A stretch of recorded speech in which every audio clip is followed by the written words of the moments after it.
Well, all right. Welcome to the Principals Note podcast. We're here again to have some real leadership conversations that a lot of times are held in private and not really shared in public. This is the stuff that goes on behind the closed doors, behind the curtain, and we're going to peel all of that back so that we can all have that real conversation so that everyone can benefit from this conversation and grow and learn. One of the things we do here at the Principal Note podcast, and our whole focus is as the Principal Note, is to empower leaders in order to elevate learning. That's our motto. That's exactly what we do. And it's not only what we do, it's how we do it. And so just to get right into it, today we have a person that is empowering leaders day in, day out to elevate learning all the time. And that person that we have today is Dr. Marques Stewart, who's a father, a comrade in education, who was raised in Florida, but matriculated and got his bachelor's, master's, and specialist over at the Alabama State University up in Montgomery, Alabama. Yes. And then he went on and got his PhD from the University of Missouri. So you talking about well-rounded, knows some things, been through some things. Let's talk about the things that he's been through. Started off as a teacher and then went on to be a leader, administrator as a turnaround principal up in Missouri. And then from there went on to Michigan and turned her school around in 1 to 2 years. I'm talking about remove them off of the failing list. You talking about been on the list for a long time. This man here got out there and made it happen. That's what we're talking about. And we know that we can all benefit from his expertise, his experience. And we want to go ahead. One more thing before I forget is that he's the superintendent of learning community in Hamilton County schools in the missionary Ridge learning community. So you talking about doing it from the school level, from classroom, school level, and district level. We got somebody that can talk about all of it, the whole 360. So hey, just go ahead and get started with our guest here, Dr. Stewart. How you doing, man? Man, I am glad to be here, man. Excited, man. When you reached out to me about this, I was just looking forward to it. So I'm glad we got this on the books and excited to be here with you all tonight. Hey, amen. Thank you, thank you, thank you. Well, we're gonna go ahead and without further ado, just go ahead and get started. Who want to go ahead and get started? Hunter or Epps? I'll go ahead. Okay. So, like you said, we're so glad you're here. My question to you tonight is, how has leadership changed you for the better or worse? Hmm. It's a great question. Leadership has changed me. I think about my very first year as principal. I was principal right outside of Montgomery, Alabama, area called Lowndes County, which is right down the Civil Rights Trail. My purpose for wanting to go in leadership, my aunt took me to see Lean on Me in 1989, I believe it was. And I got to see Joe Clark in action. And that just kind of planted a seed in me. Didn't know years later I would become a principal, but that really led me to wanting to be a leader. And so my first year as principal, I led that way. And I beat up my staff. I mean, just literally, just not physically, but mentally. I mean, I was a problem. And so at the end of my first year, while we had the highest data in the district, my culture was terrible. And so I got a call to the superintendent's office the Friday before spring break. And I'm like, why am I getting called? Like, for whatever reason, I couldn't figure it out. And so got in there. He comes in, brings the deputy superintendent in to sit down with me. He opens his folder, and then he gives a spiel. Hey, we're getting ready to recommend non-renewal of your contract. And I'm like, I just got this job, and everything's going well. You all want to move data. We've done that. And so my contract was not renewed. So long story short, that next year, I ended up taking a role as an assistant principal in Tuscaloosa, Alabama. And so I believe the Lord works in mysterious ways. I hear that all the time. And so I got a chance to go work for a leader who led just like I did. And so that year, the light bulb came on like, hey, dude, you can't beat up on people like this. You need people to work for you. You need people to do the work for kids. And so that was a learning experience for me that really helped just kind of a turning point in my career as far as the way that I led, which really helped, me to get to where I am now. And so I'm just thankful for that opportunity. As I was telling somebody last week, we look at these situations as failures, but for me, failure is success turned inside out. And so I look at it, it helped to catapult me to continue on to be able to lead. But it was definitely a learning that I definitely benefited from. You know what? That just, I mean, that was banana pudding with whipped cream on top. Why? Because that's SEL. In order to build Yes, a culture, that was your first introduction to SEL. So thank you for sharing. absolutely. That is amazing. Absolutely. That is what builds the culture. Oh yeah, absolutely. And from then on, I thought differently, I led differently, and I think just that situation really helped me to be able to do this work. Because I kept going on that path, I would not have been a leader very long. I love it. I love it. Been in the NFL not for long. Right, right. Dr. Stewart, Yes, sir. outside of your formal training at the university levels, were you part of any leadership development programs from your local district or outside of university preparation? Yeah, absolutely. So when I got to, of course, there's a lot of things that have been done at the district level in the various districts that I've served in. When I got to Michigan, my superintendent at the time recommended me to participate in the Relay National Principal Fellowship, which Mm, was in New York, and so did that. It was a year-long process. Really helped sharpen my skills as a leader.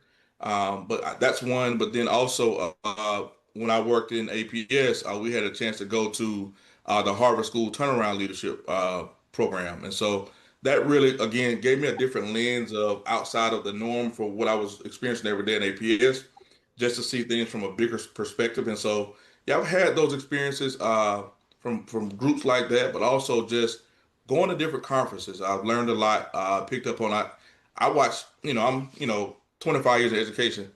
I still watch Principal Kafele every Saturday morning. Like I get so many nuggets from him. So yeah, I've had the opportunity to just engage with different organizations as well as Principal Kafele, and then just attending conferences. I think have all been things that I've been able to add to my tool belt. All right, so answer this question. What did leadership demand from you that no program prepared you for? Uh, Dealing with people, and I think my leadership preparation program did not prepare me to look at data in the way that we have to look at it in schools. Like, we just kind of went over there, we talked about it, but really didn't really dive into it. And so when I think about that was a gap for me in my preparation program. And so a lot of that I got on the grounds, in the trenches, but then also going back to another Harvard experience, the data wise training, which was really good. I learned a lot from that as well. So yeah, I didn't get much of that part as far as looking at data and being able to analyze the data, break it down by student groups and things like that. I didn't get that in my preparation program, which I wish I had. So let's put you back on two questions there. So you named one thing about that you got from Harvard. Can you give us a little bit more of what that data wise training was? Give us something from Relay, the conferences. What's one thing from each of those that you really can take on that you wish you had, and then that Yeah. you want others to get? I think from the data wise standpoint, I looked at just that whole cycle that we went through, cycle of data. Once you get the data, then what do you do next? How does that flow into lesson planning? Then how do you go back later and do some interim assessments to see, you've got the data, you've looked at it, you got an action plan on how to address the data, but then how do you then go back and follow up? So it taught me that whole continuous improvement cycle. And so that was a big takeaway for me. With the relay experience, it was a number of different things that I got there from feedback, helped me to give better feedback to teachers. I think my feedback, in a sense, was before going to relay was all over the place, honestly. But being able to narrow that down to a small singular focus, and then once we get help a teacher to get to close that particular area of focus, then moving on to the next thing. So a relay, what I like about it, it forced us to record ourselves giving feedback. It forced us to record ourselves in a data meeting. It forced us to record ourselves to do a number of things. So I got a chance to go back and watch myself. They critiqued us, but I think for me, I'm my own worst critic. And so watching that really helped me to be better in all of those particular things. As a relay instructor from the past, that was my favorite part, allowing the student to go in and basically focus on self-reflection, because that self-reflection does help you grow. So I do agree. That's awesome. Yeah. Oh yeah, absolutely. And my dissertation, part of that was about self-reflection. A lot of time as leaders, we spend time in the trenches doing all the work, but we rarely, if ever, have the opportunity just to reflect on how did the day go, or how did the year go, or how did the week go. We just so constantly just running like a hamster on the wheel. And so that once I started to reflect, that's something I really think that kind of just changed my thought processes about how I lead. And then also getting the feedback from the people that's on my team. Like, I would give them the task, and this is what it is, and y'all go do it. And I didn't ask them how did it go, or even ask me. I didn't ask them an opportunity to tell me what do they think about the task. So for me, just getting feedback from them and also just self-reflection really are game changers. That's powerful, man. That's really powerful. Yes. Epps, I think what would be a really, really good one. Epps, can you go to that trust part? Because I want to go back to that part when he said he was a lean on me. You met the man, right? Woo! There's that question. Yes. Go ahead and holler at us about that one. So if you would you explain how do leaders unintentionally damage trust, and what should they do instead? Great question. How do we damage trust? Not being transparent with folks. A lot of times people want the pie in the sky, but you have to be honest with them about their performance. I was one of those leaders that when I first got in, I wasn't trained on giving feedback. I was afraid of difficult conversations and all those things. So like everybody, my first year, everybody, I was Joe Clark. When I went to observe you, yeah, you're doing really good. You check the box and we're gonna move on. But in actuality, as I go back and reflect on those times, I didn't really help those teachers grow. And so, and then there are times where would get to their evaluation, and that we've had a great conversation all year. But then when you get to the evaluation, on a 1 to 4 scale, you got a 2 in some cases. I hadn't had that conversation with you. So for me, those teachers, I think, in my early years, I didn't do such a good job of communicating with them about their performance when it sucked. But I think that burned some bridges with some folks. But then also just not being real clear on what you want from folks. I think, in my personal opinion, what I've seen is that can kill some relationships. But then also just, I don't know, for me, I think transparency is key. I think as you go in this field and work, you have to always be transparent and share people the good things that are going well and also share what's bad. But then I'll come back with a solution. So I think for me, what I've seen is just not being transparent definitely plays a role in making people not trust you as a leader.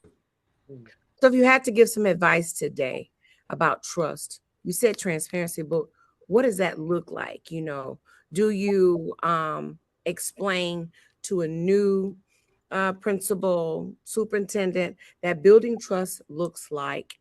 You said transparency, but how would you vividly explain that to them so they understand the essence or the importance of trust? I think trust starts with a relationship first. You got to have a relationship with the people, giving and having some two-way dialogue.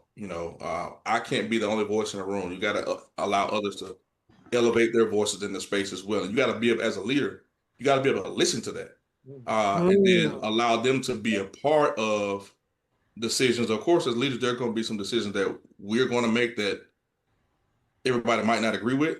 but be okay with sharing the why behind that. Sometimes you got to make difficult decisions, but if you don't share the why, sometimes people don't understand. The And what? so, but I always try to start out, try to build relationships. Now, you won't have a positive relationship with everybody in the building once you start making some of those difficult decisions. But I can be comfortable at night that I have shared the why, and always keeping it for me focused on kids, and what's best for kids. And what I've seen is as you share that, most folks are going to get on board, and those folks who don't, you got to either keep them on the bus or get them off. So if you had to pick between two, that's most important. Would it be empathy or listening? Ooh, that's a good one. um, I can see both No, of no, them. no, no, no. I said pick between the two now. If you Right. had to pick between the two, empathy or listening? Listening. Build that trust. Yeah, listening. Okay. Yeah. Yeah. And listen to understand. Listen to understand. Yeah. Yeah. All right. Go ahead then. All right. In your time as a principal or a school leader, or even at the district level, we have this big exodus of sometimes I should say sometimes there's an exodus of people leaving the field for various reasons. Can you talk to us a little bit about why you believe people are leaving and the role that leadership plays in that exodus? And I just talk about what I see just today. People are leaving for political reasons. The political landscape right now is not the greatest for educators. Um, and then, for a leader, I'll say, because where I currently lead at right now, it's a red state, and so we can come with our passion about things, but you got to know how to navigate that. And so some people just refuse to. Um, find a way to navigate through that positively and just lead. But then also there are people who are ill-equipped to lead in schools. I just think about some leaders that I've encountered over the last few years that and a lot of it's not their fault. Some of them are placed into difficult situations. I being one of those in the district I worked in, I was placed into a difficult situation, and so I at that point in time I thought about leaving the field. Like, this ain't what it's supposed to be. But people leave for um, the culture of a district. Sometimes the culture of the people at the top doesn't gel with them as an individual. So I see people walk away for those things. I see people walking away that just ill-equipped to do the job. But then also I see people that are not good at rallying the troops to support them and get on board. And so when you got 40 staff members and you got the 40 staff members that are in another ship and you on your own, like, if you can't bridge that gap to get people to come work together, then that's a challenge. And some people just give up and leave. And so I always try to make sure that when we're hiring leaders that they are best fit for school, so we don't have situations like that where people they'll come in, oh, I really can't do this, or all the things, they just give up and leave. And to me, that's a challenge that we face every single day. But I think as a leader at the district level, for me, it's just making sure people they're the right fit for schools. I always remember hearing people talk about fit, and I didn't really understand it initially. But when I look at some of the leaders that we've placed in schools, some of the decisions that we made, these leaders weren't best fit. So we set them up for failure. Mm-hmm. And so, but people leave these roles, it's rough. It's rough out here. I mean, just even the last 10 years, there's been a shift in things that are happening. And people just, for me, I don't think some people have it in their DNA to just fight through the tough times. And when it gets tough, you just got to keep showing up because those kids are depending on you. That community is dependent on you. And unfortunately, some people, they don't show up for that. Hunter, I think that was a great question because he referred to it earlier. He said, you got to know your why. Mm-hmm. And that may be why they are leaving, because they don't know their what. They don't know their what. Because if you don't know your why, you don't know your what. Yeah, yeah. But then also, too, people need to know these jobs that you're applying for, you got to do your own research. to make sure that it's a good fit for you. I mean, even as a district, like before I go into any district, I do my research. I'm looking at the Board of Education. I'm watching board meetings. I'm doing my research. If it's a school, I want to know the community. If it's XYZ going on, this might not be a good fit for me, or this is where I really want to be. So as an individual, you have to do your own research before you make a decision, because while you're being interviewed, you're also interviewing those other people to see if you all are a great fit together. So yeah, I look at it that way. You know, Mhm. while you're being interviewed, you're also interviewing the people who are interviewing you.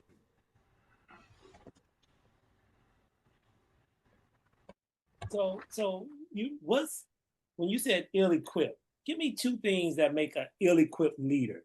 Two things that they need that can be fixed. What would be two of those things? Number one, not being an instructional leader.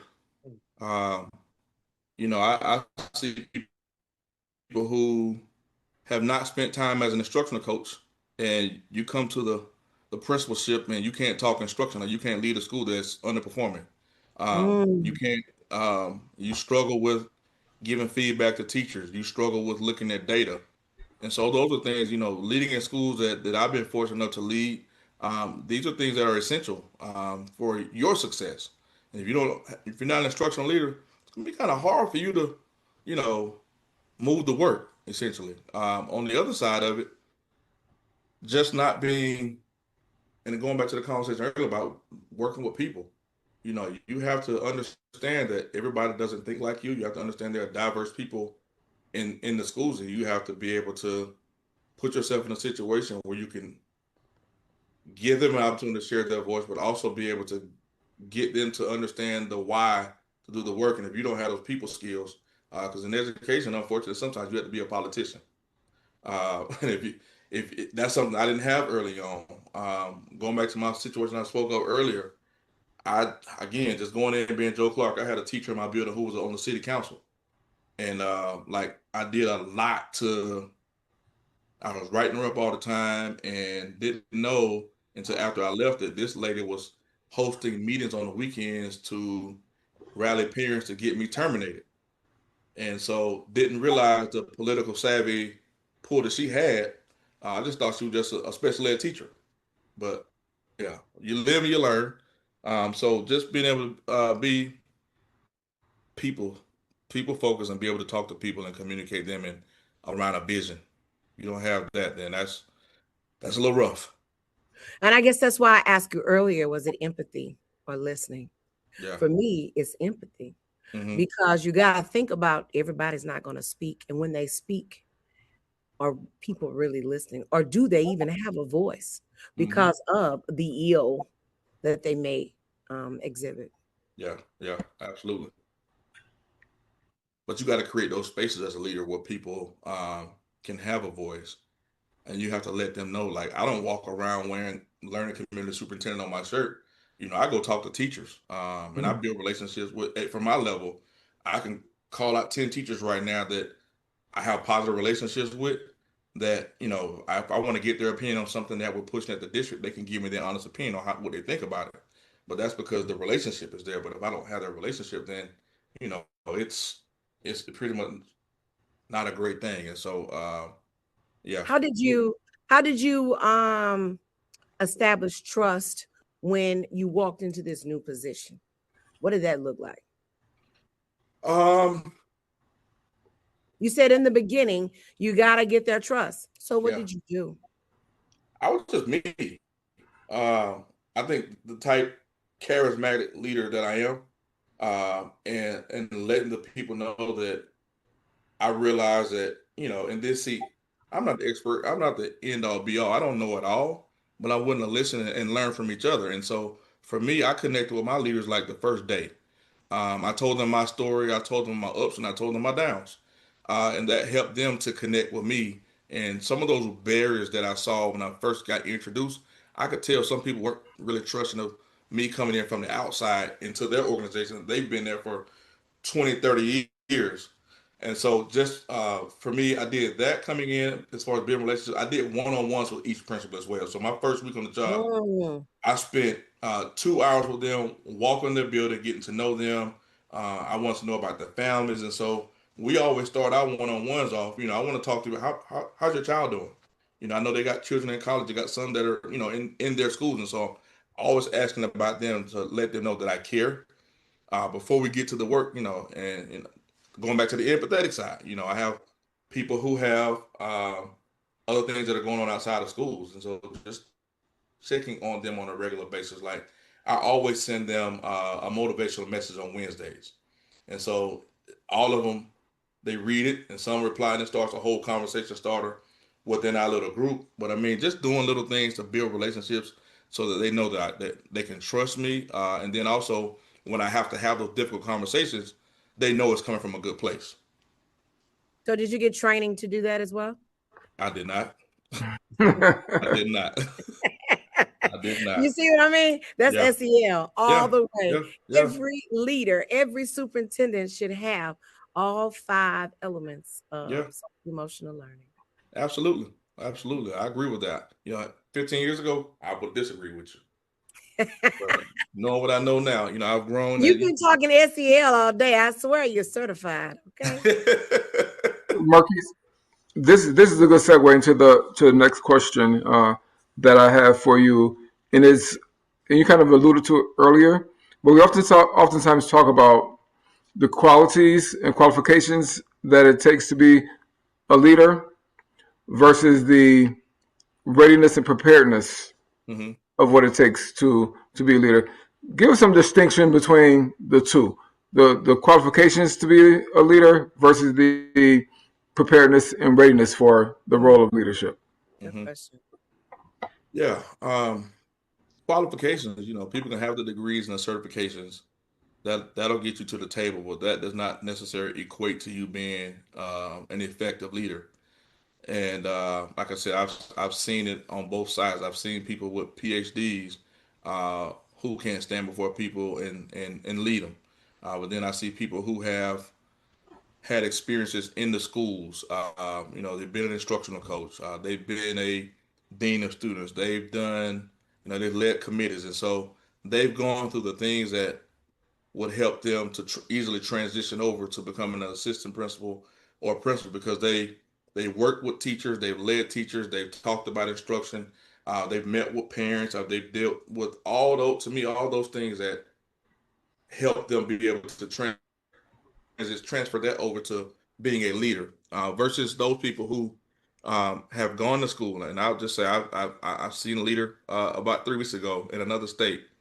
Got all the certifications, National Teacher of the Year, the certification, all the things, but honestly, just not a good leader. And for me, being able to help coach, and that's why I come in. I spend a lot of time coaching my leaders, but I think I'm trying to make sure I answer your question fully.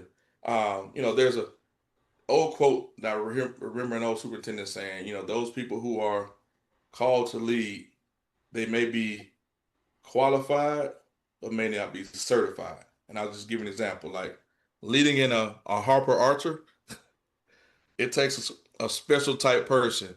And I thought I was qualified coming in, but it was baptism by fire. I didn't do my research, and it was a challenge, and I had to question myself: is this where I belong? And so it took a whole element out of me to just be able to lead after my first year. Because the first year I was ready to go. Like, I don't want this. This ain't what I'm accustomed to.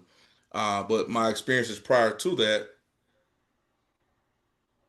I had more supports, I would say, in other places versus when I got there, it was like, you thrown in there and you to the wolves, figure it out. So, but it can go either way. But I just feel like people who have gone through the trenches from being a teacher leader, instructional coach, and then also dealing with, families, I think you got to have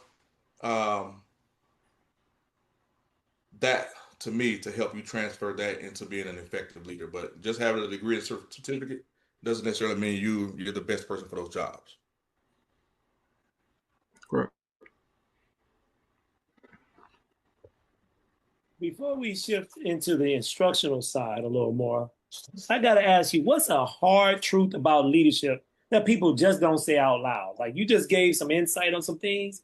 Share with us something that you only know because you got in that seat. What's that insight that you can give to us and our listeners? Ask the question one more time. Trying to think. No worries, no worries. So think of it this way, if you don't mind. What's a hard truth, a truism about leadership that people don't say out loud, that it may not be blasted all over the place, may not be in the books, it may not be in the certification test, but you know as surely as you know that's your name, right? That it is the truth. Give me one. Come on, you got it. Well, I can just stay here all night. And I think this is something that I mentioned earlier. As a leader, you got to have some political savvy. And I'm not saying a Republican or Democrat, but you know, in these roles, you have to be able to.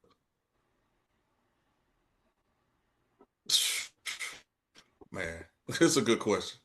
I'm going in so many different directions, but just being able to think about inheriting a school, and you got this clique, that clique, and the other, and everybody.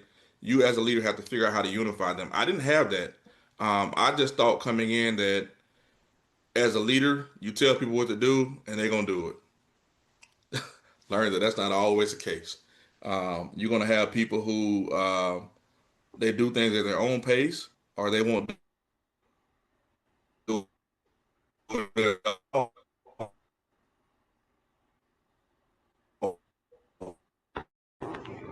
And I that was something that just a struggle for me because I just in my life, they struggle for me um, realizing that everybody's not at the same pace and people are don't always respond to leadership, and so that was a challenge for me. Thank you. But that's a great question, though. I mean, it's some of the different examples I could share about that. Like, it's just, Go yeah, ahead, shoot another one. Go ahead, we'll go be here all ahead. night. Go ahead, give us another one if you Yeah, like. yeah. Whichever one that you know, if you're mentoring somebody, you gotta share that one. Um, this is a difficult one. Always, you know, I always thought that the person who supervised me had my best interests. Uh, and in trust, we talked about trust earlier. Um, hearing things, you know, you in a meeting, you think everything's going well, but then they come back to you um, with a whole different approach. Like I'm like, dude, we just had a conversation a day ago about this, and you were in agreement, and then you come back with something totally different. And so that wasn't in my best interest for what I felt for the school at the time. And so we were at odds, and uh, you have to. I'm always never to really trust my leader initially because I just some people you just you know from my experience I just I've not always had the greatest supervisors. And one of my greatest supervisors, I think she was with y'all a couple of weeks ago, Dr. Emily Massey. Learned so much. I mean, if it weren't for Dr. Emily Massey, I wouldn't be in this seat here. Like watching her and Dan Sims lead, like they were just to me the epitome of where I want to be. But I've encountered folks that were not that way, and I just the trust part was a big factor for me, and I needed that to be able to lead. If I know you got my back, we're gonna go. But if you don't have my back, then I continued to second guess myself on decisions I was making. You know, is this person gonna be upset with me, or are they gonna non renew my contract? So those type things. And so I just very appreciative of Dr. Massey for just pouring into me and showing me how to lead and leading with grace. And so I was appreciative of her, but some other folks not so much. And so just being able to just, I think for any new leader, try your best to build a relationship with your supervisor because at the end of the day, they can make you or break you. And if you don't have them on your side, you know, it can be detrimental to your career. Absolutely, absolutely. Thank you for that and sharing that, man. That's powerful. Appreciate your vulnerability on it.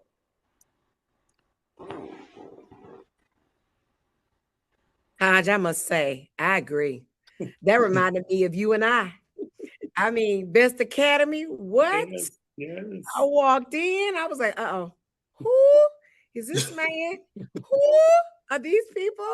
And to know he had my back and I had his back, Yeah. man, we've been rolling ever since. That's Ever it. since, but you're making me blush now, so stop.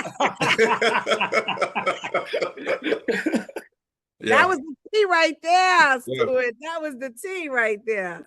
Yeah.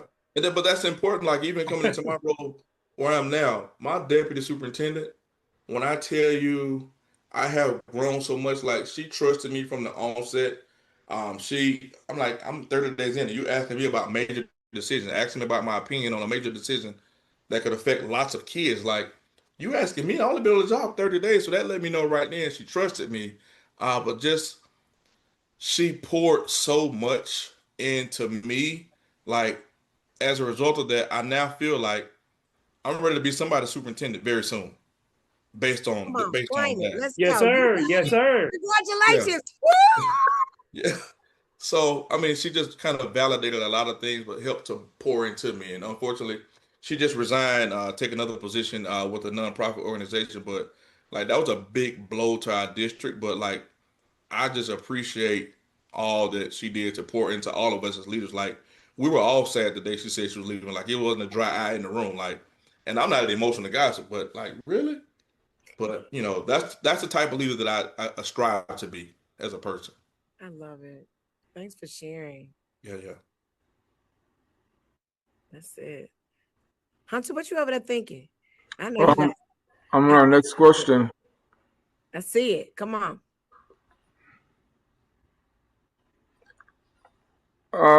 What are the key shifts or mindsets leaders need to move from struggling to actually getting the results?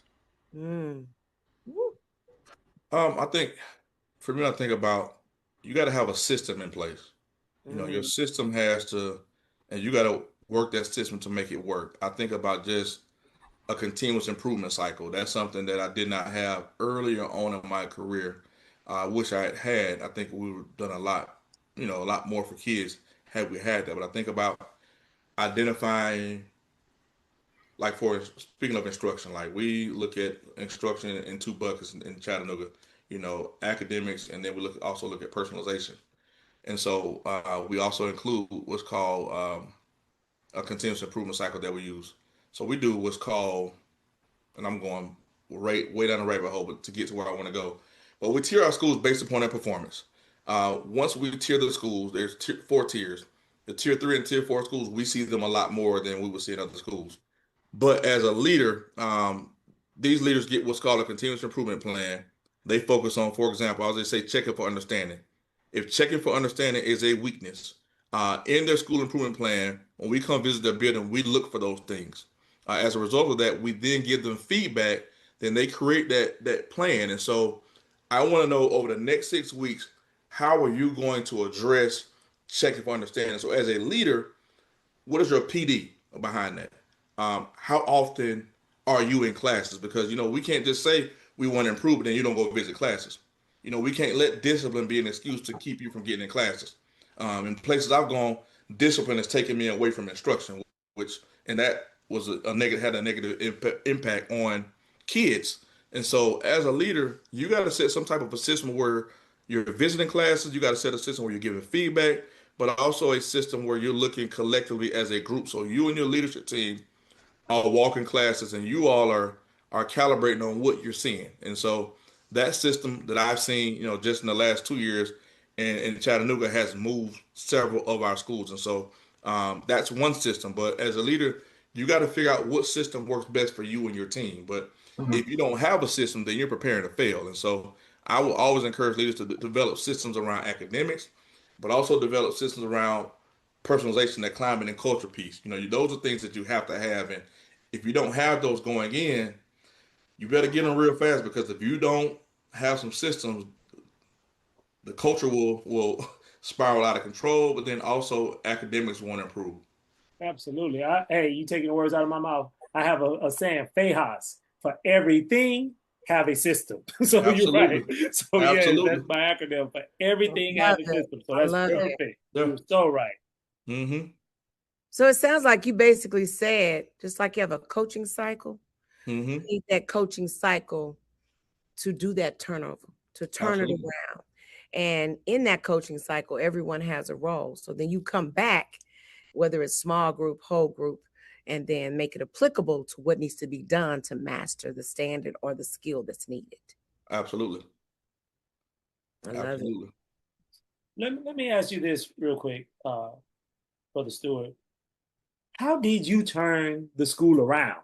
Just make it plain for me, step by step by step. How did you turn the school around and got it off the list? That's the thing. Holla at your boy. Yeah, so I'll talk to, I've been privileged to lead 4 schools. I think my greatest school ever was Brennan Scott Academy in Detroit. So our school district there was a state recovery school district. So when I got hired in June 1st of 2012, I was the only employee for the first 30 days. So I got to walk in with a blank slate. Our chancellor at the time, our chancellor was a superintendent there, that's what we called him, challenged us with this instructional model, which was a lot of it back then. Y'all remember personalized learning, and so that was a big push in our learning community, in our schools. And so, going in and being able to hire the people who I felt were best fit to lead in that environment, but then also, before we even got to the instruction, we had to understand where we were serving. And so I took my entire staff out. This part of Detroit. The 48205 zip code is very similar to Harper Archer and where Best Academy lies.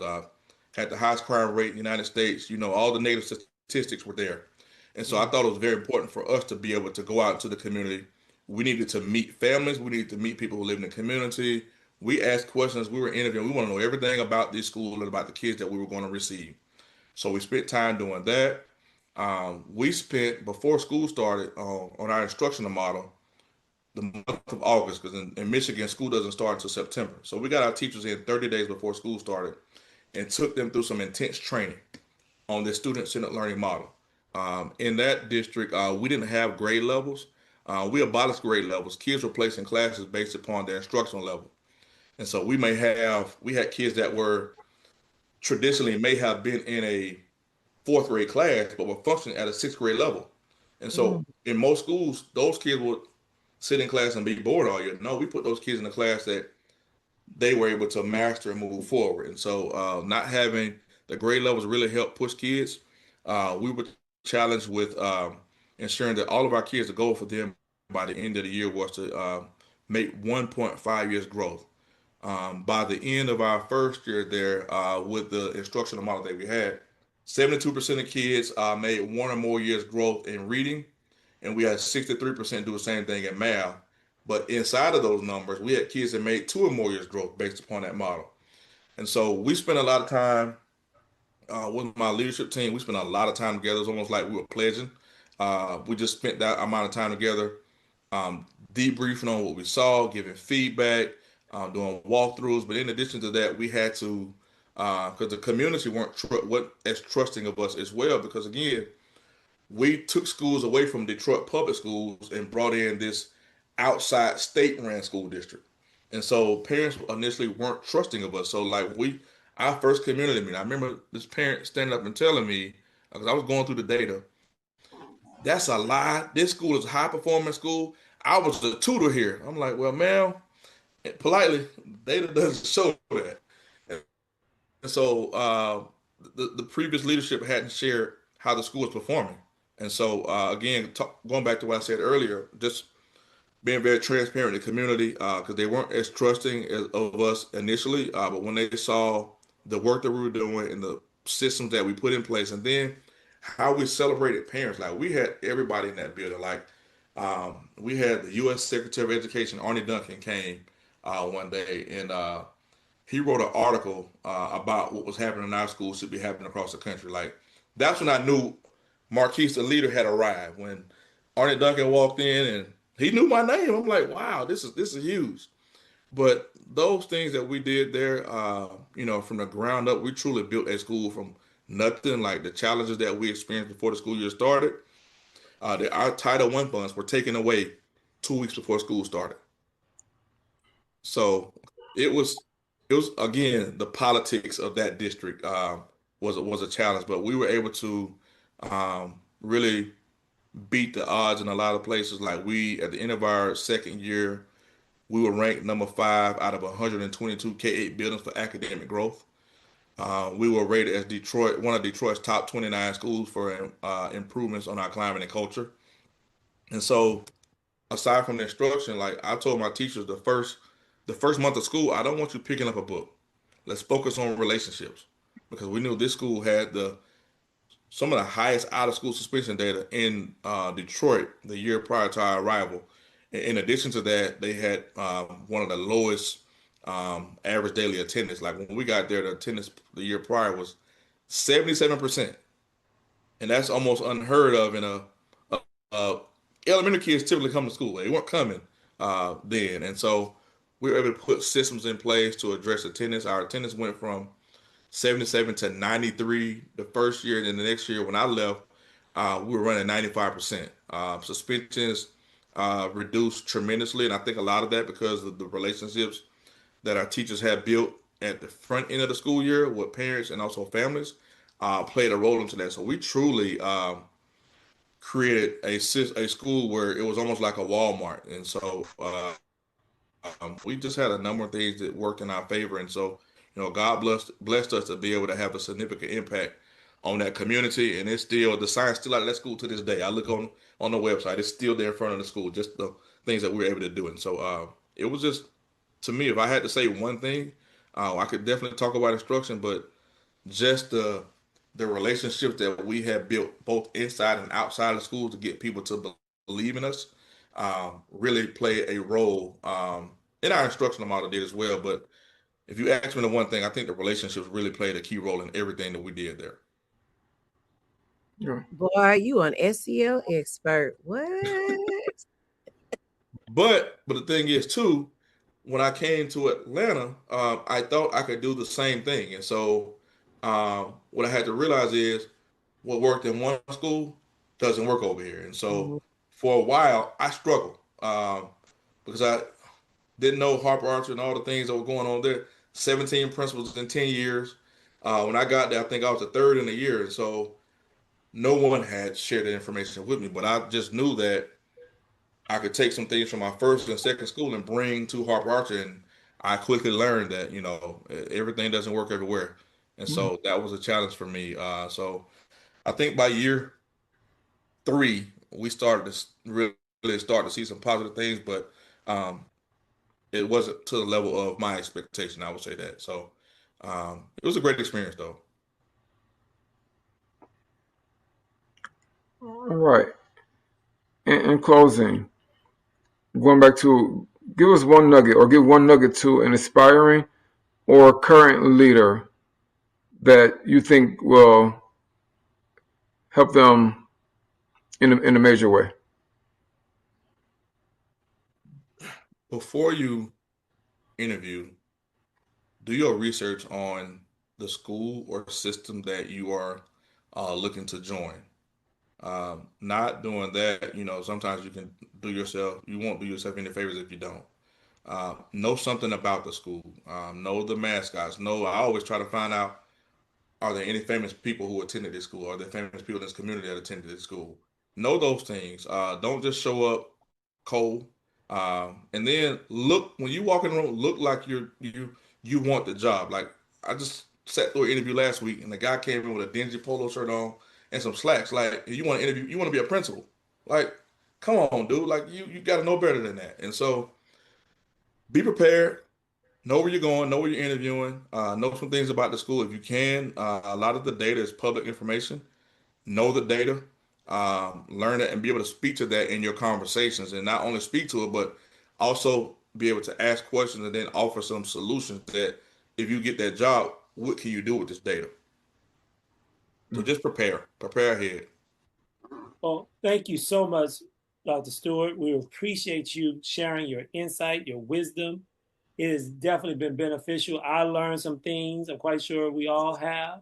And I know our listeners will definitely learn some things. I think they've been empowered and elevate so that they can indeed go out and elevate learning for all adults and students. So thank you again, and we appreciate you for coming. All right, I appreciate y'all for having me.